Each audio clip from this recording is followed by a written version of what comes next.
কেউ কেউ দোয়া করে আর বলে কখন আল্লাহ জবাব দিবেন, কখন আল্লাহ সাহায্য আসবে, আমি অসুস্থ কখন আল্লাহ আমাকে সুস্থ করবেন, আমি চাকরি পাচ্ছি না কখন আল্লাহ চাকরি দিবেন, আমার বিয়ে হচ্ছে না কখন আল্লাহ আমার বিয়ে দিবেন, আমার মা একের পর এক বিয়ের প্রস্তাব নাকচ করছেন কখন আল্লাহ তার অন্তরটা পরিবর্তন করবেন, এর নাক লম্বা, তার চোখ বেশি ছড়ানো, এ জানে না কিভাবে ঠিকমতো চা বানাতে হয়, এসব করে আমার বিয়ে হচ্ছে না, আমার মা সব নষ্ট করে দিচ্ছে, ইয়া আল্লাহ কেন আমার মা এরকম। আর আল্লাহ কি বলছেন, তিনি কখন সেটার জবাব দিবেন, সাথে সাথে। ও আরেকটা কথা, এগুলো সব রমজানের আয়াত, তাই না?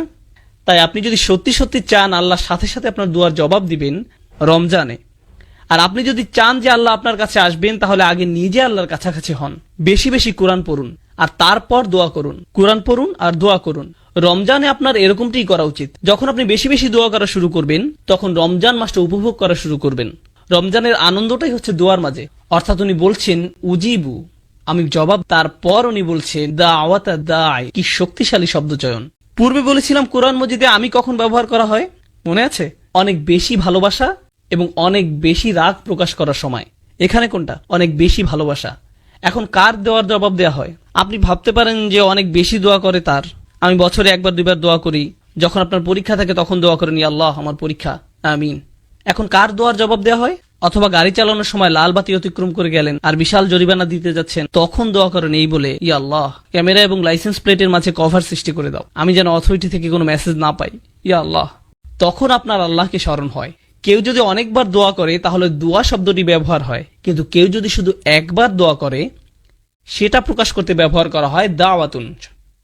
দাওয়াত শব্দটি শেষে তা মারবুতা নির্দেশ করে যে এটা একমাত্র একবার ঘটে।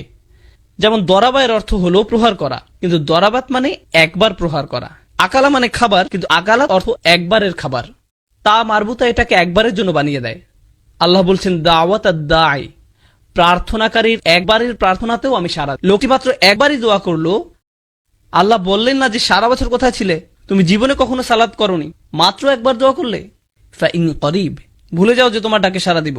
আপনি যদি কোনো অফিসের কর্মচারী হন আর বছরে মাত্র একবার অফিসের নিজের চেহারা দেখালেন, আপনার চাকরি থাকবে না। তারা বলবে কি আপনি? আমি এখানে চাকরি করি। কখন? আমি গত বছর চাকরি পেয়েছি। বস কি বলবে? হ্যাঁ শিওর, হ্যাঁ এক্ষুনি আপনি শুরু করতে পারেন, আপনার জন্য একটা প্রমোশনের ব্যবস্থা করে দিই। না, এটা হবে না। দাওয়াত শব্দের মাধ্যমে আল্লাহ বলছেন যে জীবনে একবার দোয়া করা ব্যক্তির জন্য তিনি সাড়া দিবেন। নিজেকে এটা বলে বোঝাবেন না যে আমার তো দাড়ি নেই, নিজেকে এটা বলে বোঝাবেন না যে আমার তো দাড়ি নেই, আল্লাহ আমার ডাকে সাড়া দিবেন না। কেবল গোফ রয়েছে, আল্লাহ আমার দোয়া কবুল করবেন না। রমজানে মুভি দেখতে পারবো না, তাই আগে থেকে 3টা মুভি দেখে ফেলেছি, এখন আমি দোয়া করব। আল্লাহ তারপরও সাড়া দিবেন আপনার ডাকে। এটা শুনে আবার কেউ মুভি দেখতে যাবেন না। কখনো মনে করবেন না যে আল্লাহ আপনার দোয়ায় সাড়া দিবেন না। এবার আপনি বলতে পারেন আচ্ছা লোকটি একটি দোয়াই করেছে, কিন্তু হতে পারে যে সে একজন খুব ভালো মানুষ, হতে পারে যে সে একজন সালেহ, একজন মুমিন হতে পারে, তার অনেক তাকওয়া আছে কিংবা তার ইলম বেশি। এও হতে পারে যে সে তওবা করেছে। উজিবুদ্দাওয়াত দাঈ, আমি তার আহ্বানে সাড়া দেই যে তওবা করে। আল্লাহ তা বলেননি, তিনি বলেছেন আমি সেই মানুষটিকে সাড়া দেই, দাওয়া তার একটি দোয়াতেই সাড়া দেই। আর দা, যে ডেকেছে। এই মানুষটির উদাহরণ কিরূপ? সে কি করেছে? সে ডেকেছে। অন্য কথায় আল্লাহ কি তার কাছ থেকে অন্য কোনো গুণ আশা করেছেন? তিনি কি বলেছেন দাওয়াতুল মুসাল্লি, দাওয়াতুল মুত্তাকি, দাওয়াতুল মুমিন? না, তিনি বলেননি যে আপনার তাকওয়া থাকতে হবে, আপনার ঈমান থাকতে হবে, বলেননি আপনার ইলম থাকতে হবে। এই দোয়ায় বলেননি। কেন? কারণ আল্লাহ এখানে সেই সব মানুষের সাথে কথা বলছেন যারা আল্লাহ থেকে বহু দূরে চলে গেছে, এবং তিনি প্রথমেই তাদের বলছেন যে দেখো আমি কাছেই আছি। এরপর তিনি তাদের বলেন দেখো আমি জানি এই একটি দোয়া ছাড়া তোমাদের কাছে এই মুহূর্তে আর কিছুই নেই। ঠিক আছে, দাও আমাকে এই একটি দোয়াই দাও। যদিও তুমি একজন দাঈ, শুধুই একজন আহ্বানকারী, তোমার জন্য আমার কাছে আর কোনো বিবরণ নেই। আমি তোমাকে এখনো পর্যন্ত একজন সালেহ ডাকতে পারি না, মুসলিম ডাকতে পারি না, মুমিন ডাকতে পারি না, আমি তোমাকে কিছুই ডাকতে পারি না। আমি শুধু তোমাকে ডেকেছি একজন দাঈ হিসাবে, একজন আহ্বানকারী। সুবহানাল্লাহ, সেটি কোনো যোগ্যতাই নয়। আরো আগানোর আগে বলে রাখি, আমি বলেছিলাম কখনো একজন বসের 500 জন কর্মচারী থাকে, সে কি তাদের সকলের নাম জানে? না, বিশেষ করে সেই কর্মচারীকে যে তাকে পুরো জীবনে মাত্র একটি ইমেইল করেছে। একটি ইমেইল কিভাবে সে তাকে মনে রাখবে? কর্মচারীটি যদি তাকে টেক্সট মেসেজ পাঠায়, সে জানবে না নাম্বারটি কোথা থেকে এসেছে। আল্লাহ বলেননি উজিবুদ্দাওয়াত দাঈন, তিনি বলেছেন উজিবুদ্দাওয়াত দাঈ। এই শব্দটির মধ্যে থাকা আলিফ লাম তাকে মারিফা বানিয়ে দেয়, অর্থাৎ যথাযথ এবং নির্দিষ্ট করে দেয়। অন্যভাবে বলা যায়, যে কেউ আল্লাহকে ডাকে, আল্লাহ বলেন না যে কোনো একজন শুধুই ডেকেছে, তিনি বলেন সেই জন আমাকে ডেকেছে, সেই নির্দিষ্ট মানুষটি। আপনি আল্লাহর কাছে নির্দিষ্ট, তিনি আপনাকে বিশেষভাবে ব্যক্তিগতভাবে চিনেন। কোনো ডাক্তার আপনার নাম মনে রাখতে পারবে না যদি তাকে দিনে 100টা রোগী দেখতে হয়।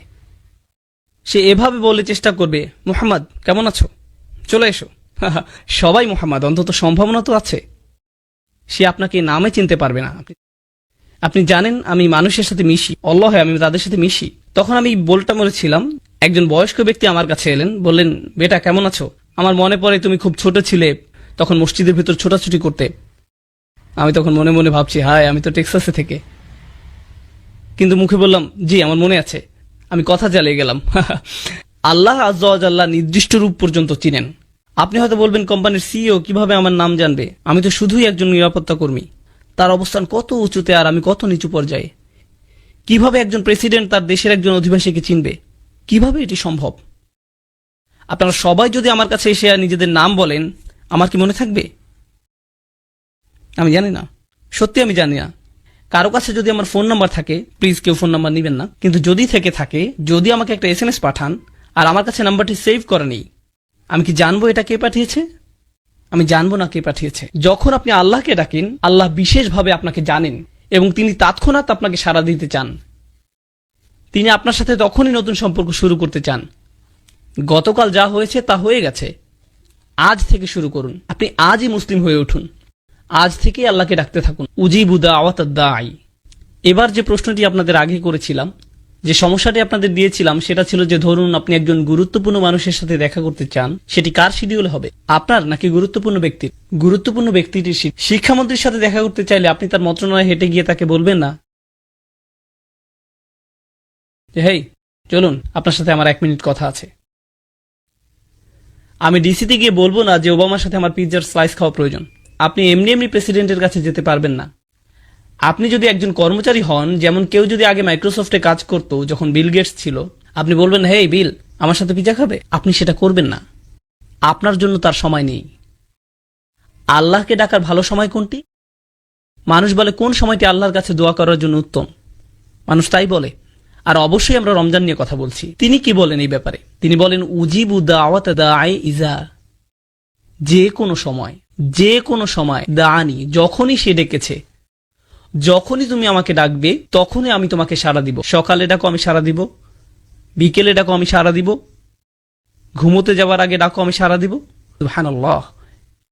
এটি সম্পূর্ণ আয়াত নয়, এটি আয়াতের প্রথম অংশ। আমি তোমাকে সাড়া দিব যখনই তুমি আমাকে ডাকবে, এটি আল্লাহর আহ্বান। এটা কিভাবে হয় যে আমরা এই আহ্বানকে উপেক্ষা করে যাই? কিভাবে একজন মানুষ আল্লাহর বাণী শুনে দোয়া না করে থাকতে পারে? আমি বুঝতে পারি না।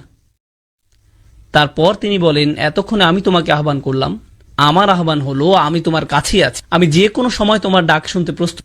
যদিও তুমি একবার দোয়া করো, তারপরও আমি তোমার কথা শুনবো। দোয়া ছাড়া তোমার আর কোনো ইসলামিক গুণ না থাকলেও আমি তা শুনবো। তবে তোমার কি করা উচিত? আল্লাহ আপনার জন্য এত সব করছেন, আপনি তার জন্য কি করবে? তিনি বলেন, ফালিয়াস্তাজিবু লি। আগে 2টা শব্দের কথা বলেছিলাম, আজাবা আর ইস্তেজাবা। ইস্তেজাবা মানে হলো উত্তর দেওয়ার চেষ্টা করা। কেউ আমাকে বলল, ভাই আপনার সাথে লাঞ্চ করতে চাই। আমি বলবো, আমি সময় বের করতে চেষ্টা করব। আমি জানি না আমি এটা পারবো কিনা। চেষ্টা করার মানে আপনি সফল হতেও পারেন, আবার ব্যর্থও হতে পারেন। আল্লাহ বলেন, ফালিয়াস্তাজিবু লি, তাদের অন্তত আমাকে সাড়া দেওয়ার চেষ্টা করা উচিত। তোমরা আমার কাছে কিছু জিনিস চাইছো, আল্লাহ বলেন, তোমরা আমার কাছে ভালো চাকরি চাইছো, স্বাস্থ্য কামনা করছো, তোমাদের সন্তানদের নিরাপদে রাখতে বলছো, তোমাদের বাবা মায়ের জন্য আমার কাছে চাইছো, একটা বাড়ি চাইছো, তোমরা আমার কাছে সব কিছু চাইছো। আমিও তোমাদের কাছে কিছু আশা করছি। আমার চাওয়া বিষয়গুলোর ব্যাপারে তোমরা কি করবে? ফালিয়াস্তাজিবু লি, তাদের উচিত আমার ডাকে সাড়া দেয়া, তাদের উচিত আমাকে সাড়া দেয়া। এখন ব্যাপারটি হলো, ফাতিহায়, সূরাতুল ফাতিহা, আমরা আল্লাহর কাছে কি চাই কেউ জানেন? আমরা চাই পথ প্রদর্শন, কিন্তু আল্লাহ আমাদের কাছে কি চান? ইবাদাহ। ইয়াকা নাবুদু ওয়া ইয়াকা নাস্তাইন। নাস্তাইন মানে আমরা সাহায্য চাই, কিন্তু আল্লাহর কাছে কিছু চাইবার আগে আমরা তার জন্য কি করব। আমরা তার জন্য কি করব? ইয়াকা নাবুদু, তিনি আমাদের জন্য কি করবেন? ইস্তিআনা, তিনি আমাদের সাহায্য করবেন। তাহলে আপনি আল্লাহর জন্য কি করবেন সেটা প্রথমে আসা উচিত, আর দ্বিতীয়ত আসবে আপনি নিজের জন্য যা চান।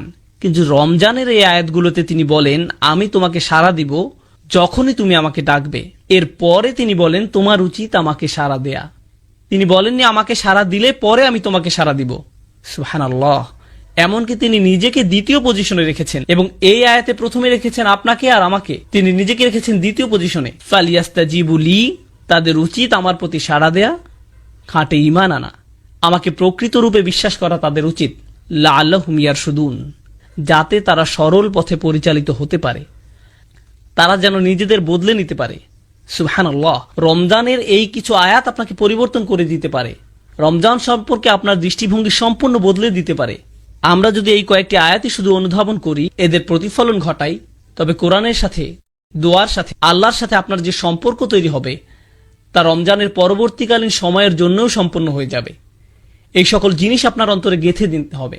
আলোচনার শেষে যখন কঠিন সময় হয়ে যায়,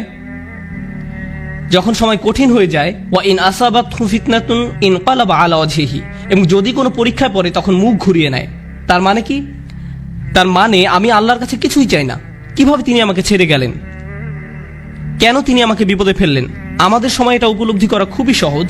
আমরা অস্বাভাবিক এক ভোগবাদী সমাজে বসবাস করি, যেখানে সবকিছু সহজলভ্য এবং দ্রুত লাভ করা যায়। বিনোদন পেতে চান, ফোনে একটা অ্যাপ খুললেই হবে। কিছু কিনতে চান, জাস্ট অ্যামাজন থেকে অর্ডার করুন, এটা আপনার ঘরে পৌঁছে যাবে। সবকিছু কষ্ট ছাড়া পাওয়া যায় এবং সবকিছু সাথে সাথেই পাওয়া যায়। আপনি কিছু চাইছেন, আপনাকে তার কাছে যেতে হবে না, সেটাই আপনার কাছে আসবে। সবকিছু দ্রুত হয়। আমাদের এখন আপ্যায়িত হওয়ার অভ্যাস হয়ে গিয়েছে। আপনার একটা অর্ডার যদি 2 থেকে 3 দিনের জন্য দেরি হয়, তবে আপনি তাকে 1 স্টার বা থামস ডাউন, খারাপ রেটিং দিচ্ছেন। আমরা এতে অভ্যস্ত হয়ে গেছি। এমত অবস্থায় আপনি যখন আল্লাহর কাছে দোয়া করছেন, আপনার সমস্যাগুলো সমাধান চাইছেন, আপনার সবকিছু দ্রুত এবং ত্বরিত করা দরকার। আমার আর ভালো ভোক্তা অধিকার চাই। যখন এটা হয় না, তখন আপনি বলেন বাজে সার্ভিস, আমার আর ভালো ভোক্তা অধিকার চাই, আমার আর ভালো ভোক্তা অধিকার চাই। আপনার ভাবখানা তখন এমন হয়ে যায় যে আমি আল্লাহর কাছে আর কিছুই চাইবো না, কোনো অর্ডার দিব না। আপনি এখন ক্রেতার মতো সুবিধা পেতে চান, আর আপনি আল্লাহর কাছ থেকে মুখ ফিরিয়ে নেন এবং বলেন তিনি আমার কথা শুনছেন না, আমার সমস্যার সমাধান করছেন না। বুঝতে চেষ্টা করুন যে সবার জন্য আল্লাহর পরিকল্পনা রয়েছে। দুটো উদাহরণ দিচ্ছি। ইয়াকুব আলাইহিসসালামের ক্ষেত্রে দেখুন, তিনি তার ছেলে ইউসুফ আলাইহিসসালামকে হারিয়ে ফেলেন। আল্লাহ বহু বছর পর সেই সন্তানকে তার কাছে ফিরিয়ে দেন। আবার মূসা আলাইহিসসালামের ক্ষেত্রে, মূসা আলাইহিসসালামের মা তার সন্তান হারিয়েছিলেন, কিন্তু কয়েক ঘন্টার ব্যবধানে আল্লাহ সে বাচ্চাটাকে ফেরত দেন। কেননা কয়েক ঘন্টার মধ্যেই যখন বাচ্চাটা ক্ষুধার্ত হয়, পরবর্তী খাবার সেই একই মায়ের কাছ থেকেই পায়, কারণ সে অন্য কারো কাছ থেকে খাবে না। আমি কি বলতে চাচ্ছি? এই জগতে আল্লাহ কখনো কখনো নিমেষেই আমাদের বিপদমুক্ত করেন, আবার কখনো বা বহু বছর পরে বিপদমুক্ত করেন, কিন্তু প্রতি ক্ষেত্রেই আল্লাহ ভালোর জন্যই করেন। আমি কি বলতে চাচ্ছি? ভালোর জন্যই করেন। আমি বিশেষত ইয়াকুব আলাইহিস সালামের গল্পটা পছন্দ করি, কেননা এই ঘটনার কল্যাণকর দিকগুলো চিন্তা করে দেখুন একবার। এত বছর ধরে বাবা কাঁদলেন এবং প্রায় নিজের দৃষ্টিশক্তি হারিয়ে ফেললেন, তাই না? কোরআনের ভাষা অবিয়াদ্দাত আইনাহু। কোন কোন আলেম যেমন আলুসি রহমতুল্লাহ আলাইহি মন্তব্য করেন তিনি কাঁদতে কাঁদতে অন্ধ হয়ে গিয়েছিলেন। এখন এই পুরো সময়টা জুড়ে ইউসুফ আলাইহিস সালাম কোথায় ছিলেন? তিনি ছিলেন জেলে। প্রথমত তিনি ছিলেন শিশু শ্রমিক এবং বড় হওয়ার পর জেলে যান, বহু বছর জেলে কাটান। হয় তিনি ছিলেন শিশু শ্রমিক, নতুবা তিনি জেলের কয়েদি হিসাবে জীবনযাপন করেন। প্রথমত তিনি ছিলেন শিশু শ্রমিক, নতুবা তিনি জেলের কয়েদি হিসাবে জীবনযাপন করেন। সুন্দর জীবন ছিল না, এটা সুন্দর জীবন নয়।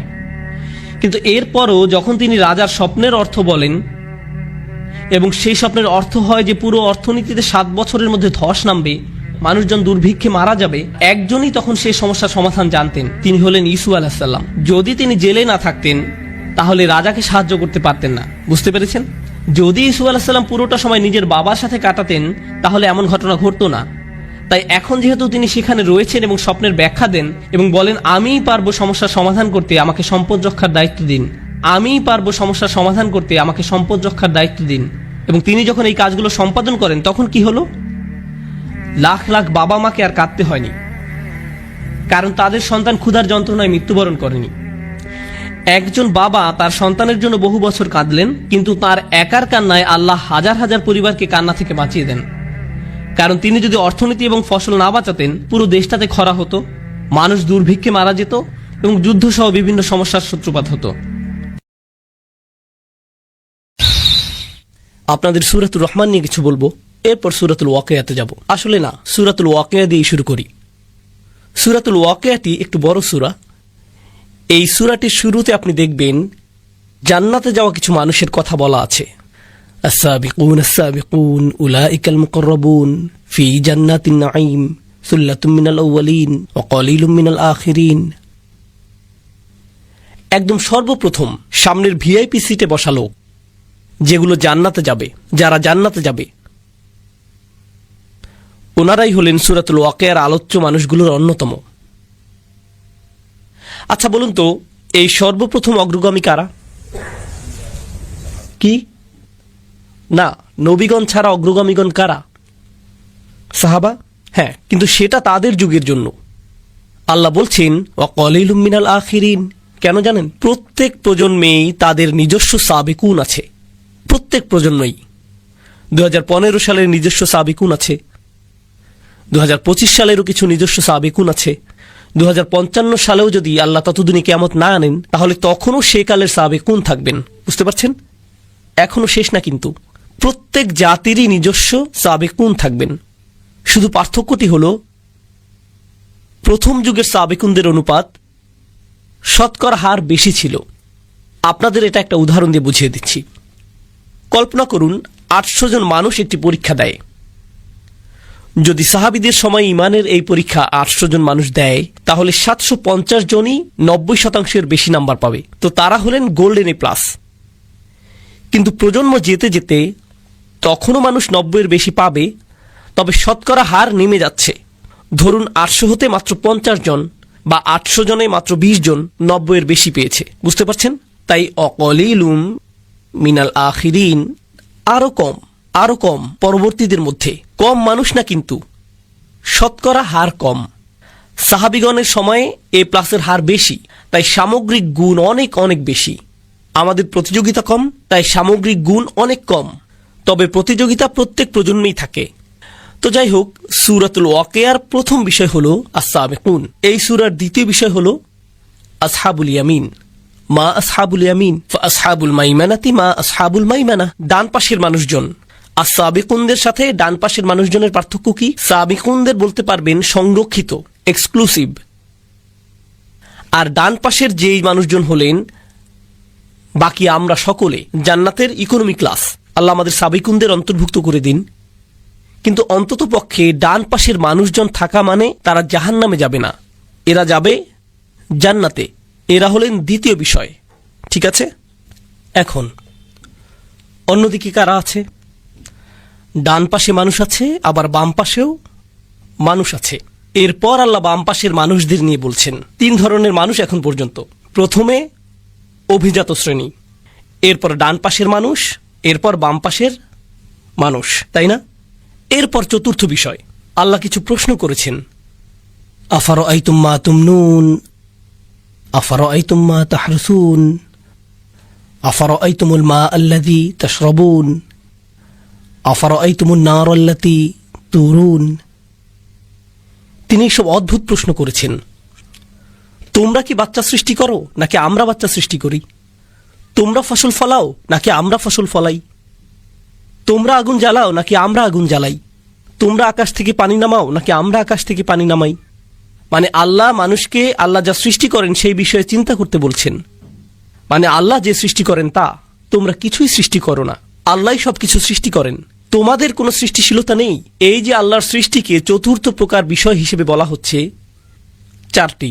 এখন পর্যন্ত কতগুলো বিষয় আমাকে ক্রমানুসারে বলতে পারবেন? দেখি তো আপনারা এখনো বেঁচে আছেন। প্রথমটি কি ছিল? সাবিকুন, ঠিক। দ্বিতীয়টি আসহাবুল ইয়ামিন। তৃতীয় নাম্বার কি? বাম পাশের মানুষজন। আল্লাহ আমাদের তাদের অন্তর্ভুক্ত না করুন। চতুর্থ নম্বর আল্লাহর সৃষ্টি, শুধুমাত্র আল্লাহই সৃষ্টি করেন। আর পঞ্চম বিষয়টি হলো ফালা উকসিমু বিমাওয়াকিআন নুজুম ওয়া ইন্নাহু লাকসামুল লাউ তা'লামুনা আযীম ইন্নাহু লাকুরআনুন কারীম ফি কিতাবিম মাকনুন লা ইয়ামাসসুহু ইল্লাল মুতাহহারুন তানযীলুম মির রাব্বিল আলামিন। এই বিষয়টি হলো কোরআনের বিশেষত্ব, মহিমা সম্পর্কিত, কোরআনের অসাধারণ গুণ সম্পর্কিত। ছোট ব্যাপার না কিন্তু। 5টি বিষয়। সূরার শেষটি পুরোটা সংক্ষেপে বলে দেয়, কিন্তু এগুলোই প্রধান 5টি বিষয়। সূরাতুর রহমান আমরা পড়ার চেষ্টা করছি, তাই না? সূরাটির প্রথম বিষয় কি আমাকে বলুন তো? আর রহমান ও আল্লামাল কুরআন, প্রথম বিষয়টি কি? কুরআন। সূরাতুল ওয়াকিয়াতে কোরআন কি একটি বিষয় ছিল? ছিল। কোথায়? বিষয় নম্বর 5। তাহলে সূরা আর রহমানে এটা প্রথম বিষয় আর সূরা ওয়াকিয়াতে এটা পঞ্চম বিষয়।